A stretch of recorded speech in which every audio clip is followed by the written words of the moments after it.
Hey guys, welcome back to our channel. My name is Akisha Smith. And I'm Lester Smith. And we are committed to helping you guys tap into your greatness by uploading great episodes on a weekly basis that will educate, motivate, and inspire you to create the life you desire, okay? Now today's episode, we're talking about the power of influence. Okay. You like that? Yeah. The power of influence. Yeah. It's crazy because in this world, everybody want to be an influencer. Mm-hmm. I want to be an influencer. So let's talk about the power that it holds, and then you can see if you really want to be an influencer. Okay, guys? Okay. So stick around. This is Conversations That Lead to Greatness.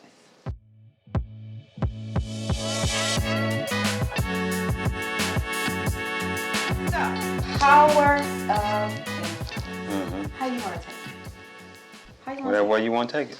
Okay, Let's roll with it. I would say when we talk about the power of influence, it's about shaping your thoughts, your beliefs, your value system, your morals. Like, it's basically shaping. When you influence someone, or when someone has an influence on you, they're shaping it. It's like they're shaping those things.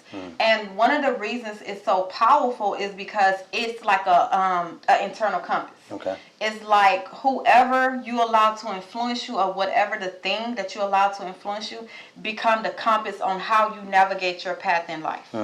And that's why we have to be so careful when we talk about who we allow to influence, the things that we watch, our environment, our upbringing. What else influences us? Like, everything that shapes us, we got to be very careful to watch how that impacts our life.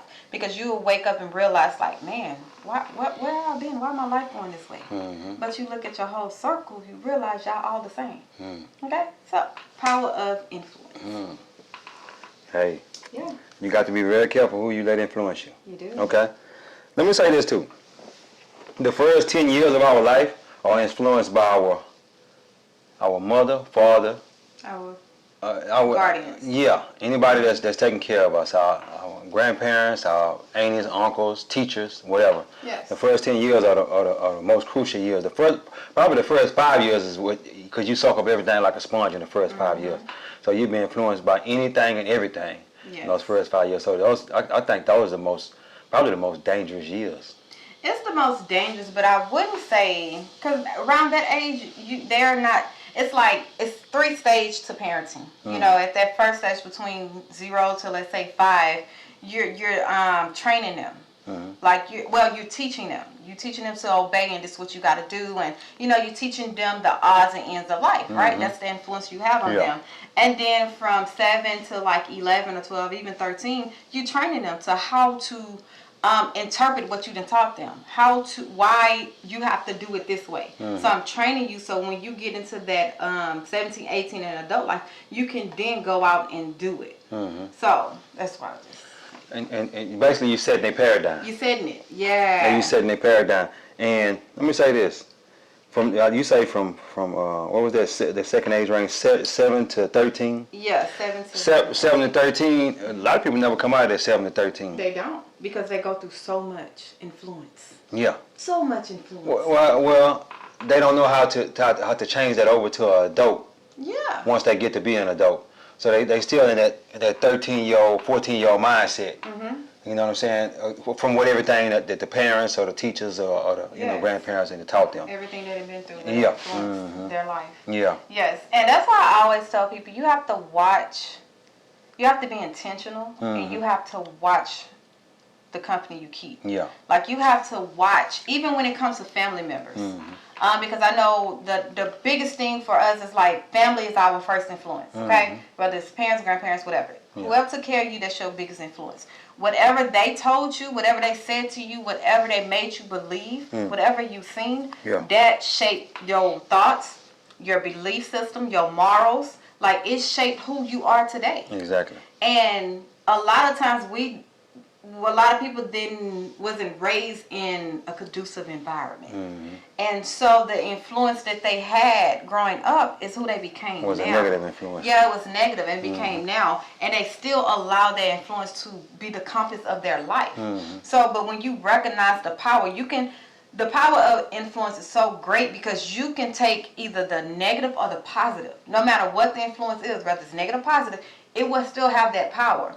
So you can switch that. You can look at some of the positive things, the positive influence that, was placed in your life, and you can home in on that and let that be your moral compass. Not just because your parents was, negative and you just felt like, well, that's it. No, well, what teacher, what grandparent, what friend, parent, like what person was positive in your life that showed you something different that you can, home in on and be like, man, let me just hold on to this thing. Yeah. Yeah. I like that. Yeah, that's how I feel about it. And let me say this too. I had a couple of teachers. I had some teachers through the years, coming up in school. From age 0 to 0 to 17, 18. You had a lot of different teachers. Yes, you did. And the teachers that I remember the most was not the teachers, because I had a lot of teachers. Because I was a problem student. I'm not gonna lie. After about the 5th or the 6th grade, I became a problem student. And I've had some of those teachers tell me I wasn't gonna be nothing. You know what I'm saying? And this and that. But the teachers that I remember the most was the ones that said, "Hey, you don't have to do this. You know what I'm saying? You don't have to be like that. Right. You know what I'm saying? You can do. I see the good in you. You understand what I'm saying? And I remember them the most. Yeah, of course. Why don't you remember somebody that's downplayed you and downtalked you? But that's if you want to do better, be better, have better. Yeah. But some people are locked into the negative. Yeah, because they outweighed it. Because it's so strong. Because they had so many people tell them they wasn't gonna be nothing. Yeah. And do nothing, have nothing. You know what I'm saying? Yeah. So. But it wasn't a whole lot of them though. Yeah. It wasn't a whole lot of the ones that said, hey, you can do better. I know you can do better. I see it in you. You know what I'm saying? You need to, come on. But I think that still go with too. You had seen that within yourself too. Because how many times you can see a good in a person, but they can't see it in themselves, and they still don't see it. They still go wrong.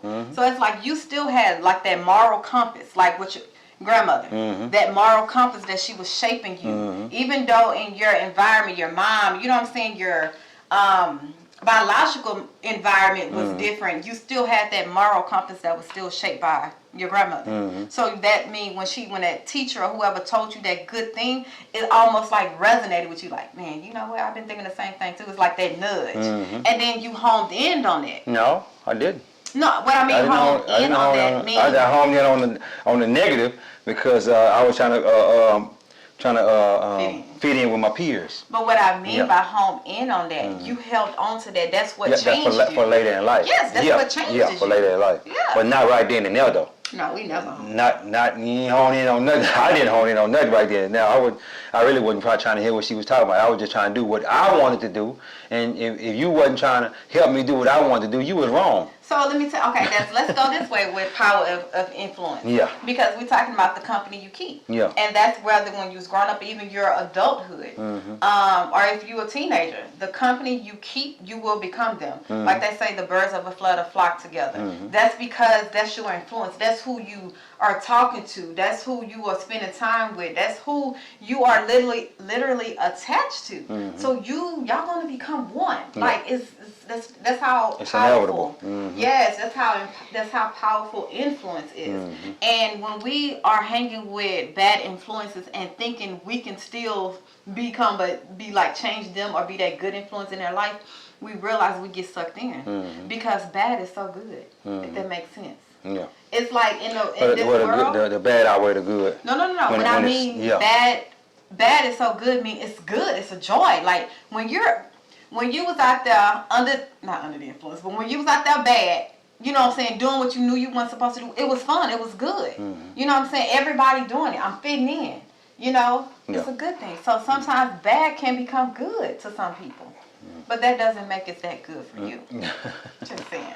So when you're under that influence and that's shaping you, the company you keep, the media you watch. Like we see so many people want to be an influencer because it's glamorized right now. Yeah. Oh, you can make money by being an influencer, beauty. But the thing I want people to realize is what you put out is called sowing and reaping. Yeah. What you put out, it doesn't matter if you believe in God or not. It's a universal law. Whatever you put out, whatever you sow, you will reap. So if you putting out this whole influence of the masses of everyone that's in your social media and you influencing them to do a certain thing that is not good for them or not conducive to their life, it's going to be reaped into your own life. Sowing and reaping. Yeah. So you got to look at that power. I like that. The power you hold of your influence. If you hold our kids, they're under our influence. Exactly. That's power we hold over them. They are weak. Now I don't want to say weak little kids, but that's what they are. Yeah, you know what I'm saying. They don't have that power yet. They're a sponge. They soaking up everything that we give them. Everything we feed into them, they soaking it up. Yeah. So therefore, the way they turn out it's on us. Yeah. It's on us because we are their influence. So who in your life or who have God put in your life that you are supposed to be that good influence that you ain't influencing? You're not doing good at that job. You failing. Yeah. Who? Or who have you allowed to influence you in your life? Yeah. Your decision making, the way you think, your actions, the way you respond to certain things. Who is that influence in your life that's making you respond bad? I like that. Yeah. Yeah. It's because it's powerful. It is powerful. Yes, it gets real deep. It gets deep. When you go back and you think about who influenced your life, it gets real deep. It gets deep. Who? And you sit back and asking yourself, why do I do this way, or why do I do that way? More than likely, it's gonna be because of your mom or your dad or your grandma or your grandpa. You know, somebody your upbringing, whoever brought you up, and it's just. We call it paradigm. I call it paradigm. Your paradigm was set. A paradigm is a multitude of habits that was set in you from a kid. And more than likely, it was your dad, your mom, your grandparents, your aunties, your uncles, your teachers. Somewhere in there, somebody set your paradigm. You know what I'm saying? They might have told you, "Hey, we don't put our pants on the left foot first. We put our pants on the right foot first." And now you put your pants on the right foot all the time because of that one thing that person told you. Yeah. Yeah, and all kind of little things like that throughout life, they brought you up like that. Yep. Yeah. Yep. Now I want to move. Let's share one of the one person or one thing that had the most impact, the most shaping on our life to make us who we are today. Yeah. Let's go. Well, I'm gonna go with my grandmother. Okay. Ruth Hollis. Ruth Hollis. We call her Mimi. Yes. But she passed. Was that last year? Last year in May. In May. Last year. No, that was two. No. No. You was pregnant. The second year. So this the second year. It's the second year. Yeah. So 2 years ago in May. But anyway, she was 103 years old. Great life. You know, lived a long life. And you know, I often asked her, I say, what's the key to living a long life? She say, take naps. I like that. Hey, she say take naps. And she had her nap every day. Let me tell you something. It don't matter where she was, she gonna get her a nap in. Okay, she gonna be, you know what I'm saying. She worked at the rich white people's houses, cleaning up their houses and whatnot. And she'll be there and take a nap. And she'll be there, around 12, 1 o'clock. She'll just lay down and take her nap on the couch. You know what I'm saying. And then when she wake up, she get back to work. But she always said take naps. So you want to know the key to long life? I'm telling you what she told me. Take naps. But yeah, she had the most influence on my life. She had the most influence on my life. And like I said before, my mom was on drugs and whatnot, and I looked to my Mimi for that weekend getaway because she used to come get us every weekend. And sometimes through the week, because we went to church about 2 or 3 days a week.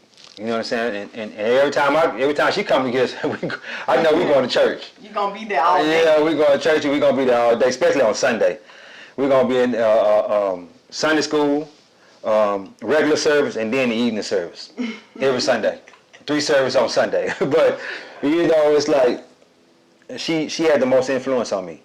And she had, I'm talking about, when you talking about wisdom, people would just come and just sit down in her living room just to hear the wisdom that she would talk. Yeah. And I'm like, y'all just want to sit here and listen to this? I don't want to hear this. I'm ready to go. You know what I'm saying? Yeah, when you younger, yeah. I hear it all the time. Yeah. They not getting it like I'm getting. I'm getting it on every day on a daily basis. And they just sitting up there soaking it all in. I'm like, man, let's go, man. What you doing?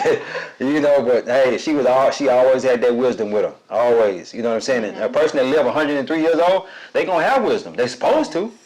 And she definitely did what she was supposed to do in my life. You know, yeah. Oh, yeah. What you think? I would say, with me, I would say it would be my mom. Okay. And one of the things that shaped me, I guess, because me and my mom have the same heart. We have the heart that wants to give. Mm-hmm. That want, if we see a need and we can provide, that need for that need. That need for that need? Yeah, like we're going to do it without even without a person asking. We see a need, that's what we're going to do if it's in our will. Yeah. Ability, I'm sorry. And like with my mom growing up, she's like, my mom even now, she's like the neighborhood mom. Like everybody from my brothers and them friend growing up, like she's a neighborhood mom. Everybody call my mom. And it would be to the point where you can go and say, hey, Miss Carolyn, what if I should say my mom's name? Hey, I'm short on such and such. Can I borrow this? Or I need something to eat? Or, she would give without question, then you just come to me and you ain't pay me back. It was none of that. Whatever she had, she gave. Yeah. I remember it was to the point what really honed in on that was one of a family friend that was actually my goddad, and he had passed away. And without a thought, my mama just gave him a plot. Without, not even just nobody asked. She was just like, oh no, he going here. Fully paid for. A plot, plot. Yeah. Fully paid for. I'm just like, wait, what? And I'm young. I'm like 5, maybe 7. And I'm like, okay, And then what really hit me was when she did it with Lola. Yeah, my sister. Yes, no question asked. Yeah. And I was just like, well, Mom, Yeah. you give so much. Like, Yeah. it's crazy. And you give, like she gives selfishly. Unselfish. Unselfishly. Mm-hmm. Yeah, whatever. You know what I'm talking about. Yeah, me and my grandmother, we was grieving and whatnot. Yeah. And she just come out the blue. I got a plot. And you was gonna take it, like I got a plot. Y'all need to take this plot. Fully paid, huh? It's already paid I got them. It's there. Mm-hmm. And just for her to that influenced my giving, my shaping, my wanting to become my highest potential, my highest self, so that my cup can be filled up so much that it pour over and it reach to other people, so I can give without missing nothing. Yeah. Or even a person can take from me and I don't feel it. Yeah. Like, because you got to think about it's life. It's people. We got people that have ill will, ill intent. They all selfish, okay? So I want to get to the point where I'm so full, I'm so of joy and, of everything that God has for me, that even if you take something from me, I'm not going to feel it. Exactly. I have that to give to you because that's what I was taught. Give, man, serve. Yeah. You're going to be fulfilled. Yeah. And I think a lot of times people don't understand that no matter what you chase in life, no matter the money you chase, the people, the power, the influence, you can chase that, but you still won't have fulfillment because we're put on this earth to serve. To give to other people who are less or who we think is beneath us. Yeah. We're to serve them. Yeah. It don't matter what you're chasing. So if you want to feel fulfillment in life and you want to feel a sense of, man, I'm good. If I close my eyes today, I'm good. Serve. Give. Yeah. And that's what she taught me. And that's where my heart came from. Yeah, serve till you can't serve no more. Till you can't serve and no let me more. tell you something. Go back to my grandmother. She served. I'm telling you, we'll be at the store, just at the supermarket, just buying stuff, for the weekend. Yeah. Because like I say, she picked us up on the weekend.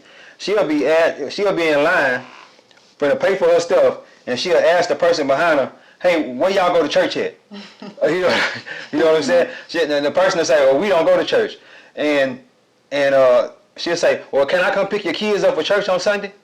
And the person be like, "Yeah, you can come pick them up." I'm like, you don't even know this lady. You don't even know this lady, but you gonna let her come pick your kids up? She like, man, look. And some people be like, well, I seen the divinity in her. I seen God in her. So I'm gonna let my kids go with her. You know what I'm saying? Even though I'm not gonna go, I'm not gonna hold my kids from going and and spending time in church. Yeah. Hey man, and that was crazy to me. How you gonna just let? I'm talking about we'll be in the apartments playing, and she'll just come over and she'll just start asking people, "Hey, can I take your kids to church? Can I take your kids to church?" And that kind of threw me for a loop. I'm like, Mimi, God dang, what are you doing, man? I'm trying to spend my time with you over there on the weekend. Now you got other kids coming too, all that, But let me tell you something. My whole thing is, me and my wife talked about this the other day. I want to start a community, a senior citizen living community. The Ruth Hollis senior citizen living community. And I'm saying it here on this because I'm gonna go back and watch this, and that's gonna keep it in my memory, and keep it knowing that I need to do that, and that's my calling. That's my purpose. That's what I want to do. And in the community, it's gonna be 50 units, all duplexes, and it's gonna be 100 units total.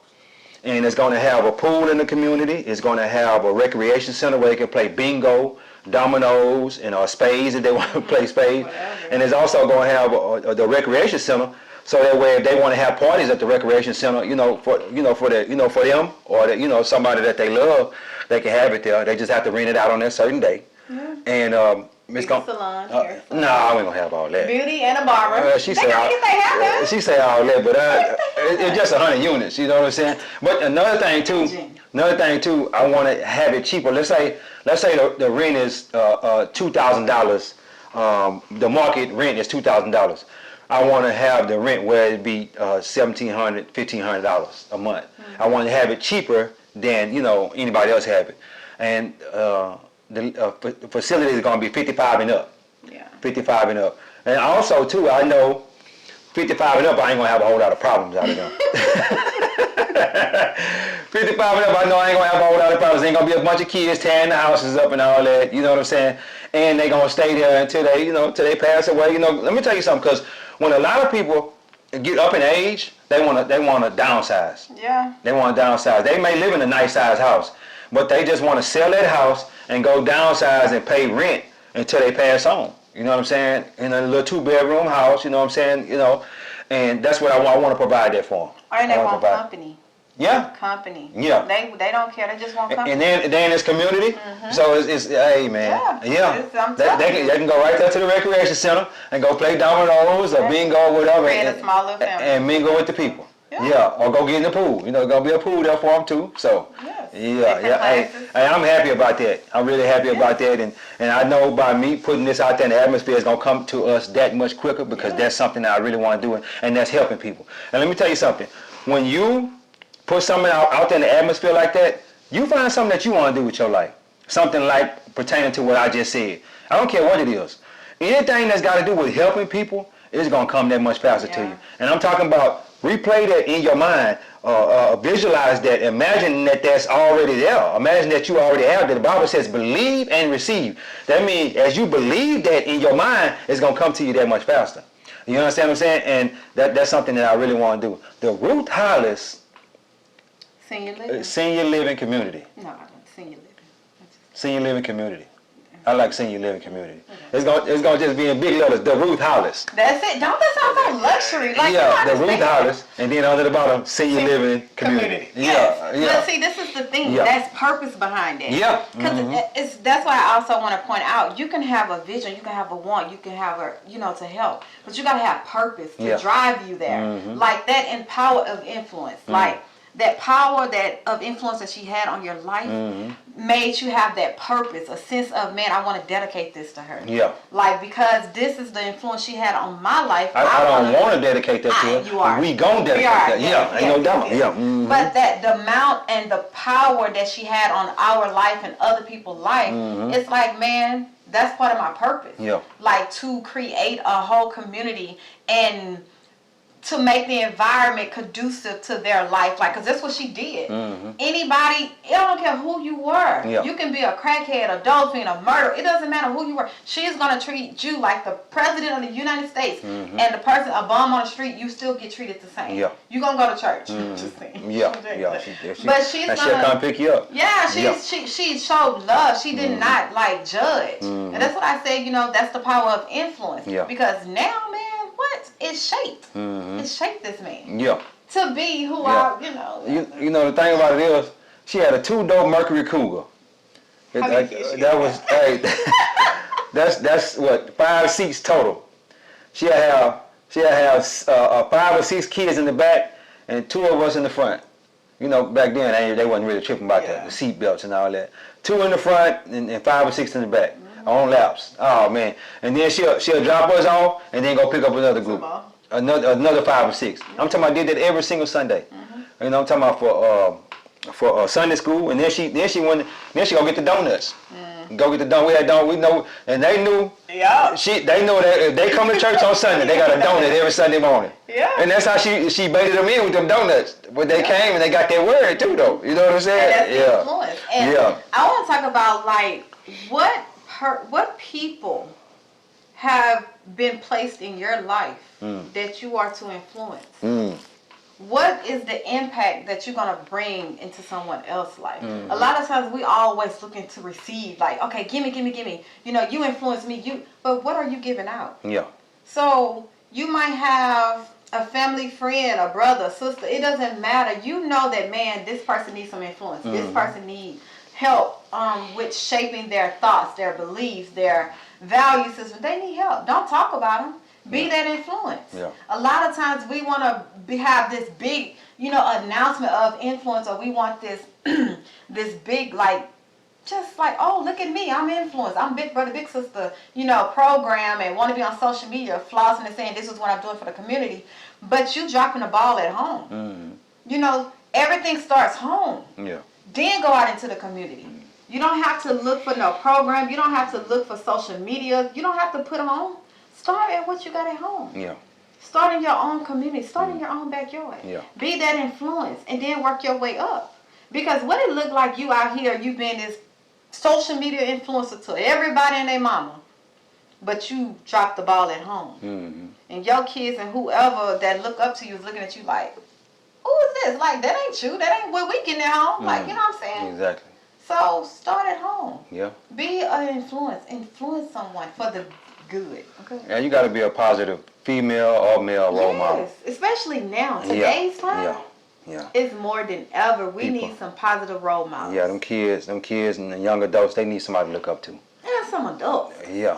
They need, I say young adults. I'm just saying, adults need some influence too. Well, after you get a certain age, it's like, who influencing you at a certain age? Because I'm 42 years old. I got a lot of influence. Listen to what I'm saying. Oh. People that's younger than me, I can influence them better than I can influence a person that's 50 or 60 years old. You understand what I'm saying? Jump there high, but I got I'm just saying. I got a couple of guys that's older than me. I can influence them, but when you go to talking about it, they get out there, because let me tell you something. When you get in your 40s, it's kind of hard to. If you ain't got it by the end, it's kind of hard to get it. I'm serious. I'm serious, because you set in your ways. You get set in your ways unless you just wake up one day and say, I want to learn something, or I want to do better, be better, and have better. You understand what I'm saying? Yeah. And see with me, we just, like I said, we just started taking this information. 2020. That was 3 years ago. I was 39 years old, but I was already kind of being better, doing better, and have better already. You know what I'm saying? So I just added to the knowledge that I already had. Yeah. But what if I would have just at 39 years old just started somebody tried to influence me on trying to be being better, doing better? I don't think it would have worked out. It wouldn't have worked. Because it's too much different. Yeah, that's a big difference. It was the sacrifice. Yeah, so really, my age range to really work on is the age from zero to hold on, seriously, to influence is 0 to 30. 0 to 30. I might can go up to 35. You know what I'm saying? But people that's older than that, they set in their ways. Unless you want to be better, do better, you got to actually want it. Make a decision. Make a decision that's what I want. I want to do it. I'm tired of the life I've been living. I'm tired. I've been doing the same old thing. This thing ain't been working for me. So I want to be better, do better, and have better. So I need to start reading. I need to get around some people that's being better, doing better, and having better. I need to get on YouTube and see what's going on there. I need to learn something. This is what I've been. It ain't been working. I'm tired of this. I'm tired of living like I've been living. If that's you, come on with it. I'm tired. Come on, let's go. Get on this YouTube channel and check us out. We got a lot of great videos that's gonna help you be better, do better, and have better. Who are you letting influence your life? I'm hoping that I can influence you to do better, be better, and have better, because that's what I want. That's the whole reason for us making this YouTube channel. Yeah. To help people. And as we help people, we help ourselves, because we have to learn this information first. A lot of this information we already learned, and we're just talking about stuff that we've already learned. But as we learn things on a daily basis, we can help other people to learn also. Apply to your life. Yeah, as we close out, guys, I just want to remind you guys, you have to be intentional. Intentional with everything, the company you keep, the books you read, the media you take in, everything that you're taking in that influence your thoughts, you got to be intentional with it. Because who and what you allow to influence you today, it's going to be the compass that shapes your tomorrow. Yeah. You know, it's going to be your compass that guides you through your life for tomorrow. Okay? So that's why intentionality is so important, because it's so easy for us to just just to do what the crowd is doing. But to be intentional and to make a decision, crowd not doing that. Yeah. So No, the crowd ain't doing that. Crowd not doing that. If you see 3 people running one way and 97 people running the other way, you need to run with them 3 people. Yeah. Them 3 people that's running that way, run with them. Because the other one's going with the crowd. And you don't want to run that way. That's the wrong way to run. Run with them 3 people. And you will be all right for the rest of your life, I'm pretty sure. All right. So, yes. Yeah. You ready? This one? Yes. You ready to close this thing out? Put it out there. Yeah. The Ruth Hollis Senior Living. Yeah. Yeah. The Ruth Hollis Senior Living Community. Yeah. Yeah. Yeah. It's going down. Yes. It's going down. It's gonna come. It's gonna come quicker than we think it's gonna come because of the reason that we made this video. And I can go back and watch it over and over again. Yes. Hey, that's all this is. That's all this is. I'm manifesting and I'm speaking things into existence. Let me tell you something. Let me say this real quick before we go. God spoke worlds into existence, right? We have the same power that God is, the ability to create. We have the ability to create our own world into existence. I'm telling you guys, be careful what you say with your mouth. Be careful what you let in your thoughts. Because if you let that in your thoughts, if you let that negativity in your thoughts, that's going to manifest into your life. Because it's going to go in your heart. Oh, man, it's going to go in your heart. Get deep down into your subconscious mind. Your subconscious mind is connected to your heart. And all that, hey. It flows. It flows out your mouth. The law of attraction is real. Be careful. And sowing and reaping is real. Yeah, so when you speak things, speak positive things. The Bible says, what does the Bible say? Think on things that are lovely. Think on things that are just. Think on things that are of good report. You know what I'm saying? Think on these things all day long. Cast those negative thoughts out your mind and think on positive things. I'm serious as a heart attack when I say that. Yeah. But anyway, hey guys, don't forget to like, share, and subscribe to this video. All we want to do is get this information to the world. All we want to do is help. All we want to do is help. And if you want to help us help, just share this video. Share this video and like and subscribe. Also, jump down in the comments and just go crazy down in the comments. You know what I'm saying? Just get in the comments, put A, B, C, D, E, F, G in the comments. You know what I'm saying? It's going to help us get in the YouTube algorithm. And I'm going to come on there and say, thank you. I appreciate you for doing it in the comments. Every comment. Every comment. I'm going to respond to every comment. But anyway, God is good. Life is good. When we live good, we feel good. We live in a life of abundance. Peace.